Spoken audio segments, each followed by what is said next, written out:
Brikena për mua duket sikur e ka humbur kulturën komplet. Mua nuk duket sikur e ka humbur komplet. Ja, ta mbarojmë ta zhvillojmë pak. Për mua e ka humbur kulturën, e kishte mundësinë sot për treguar që është lojtare, që është inteligjente dhe zgjut, me lëvizjen që bëri për mua se ka më në fare ke loja dhe thjesht e vret vazhdon e vret ajo akoma ideja që Mateo ka fol për atë që këto kanë pasur një flir bashkë. Të bëri edhe këtë zgjedhje. Po të ishte një lojtare e zgjut dhe donte të pëlqente publik, shumë mirë mund thoshte, "Okej, dy gocat do i ndaj dhe pjesë e grupit do fusin lojtarë të fortë. Kush është lojtari i fortë e Zem? Miri ose Selina.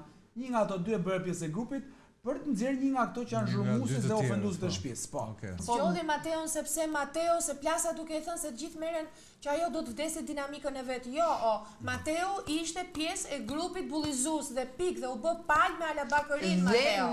Unë e kisha qef, por është kështu. Për Brikenën unë do të isha që Brikena mund ta luante këtë kartë në një moment të dytë, jo në këtë moment. Për Mateon, sepse u duk me njerë që sa ju dha diçka në dorë asajt, gjën e parë, ose si ku ka fjetur me këtë mendim, që të çonte pikërisht Mateon,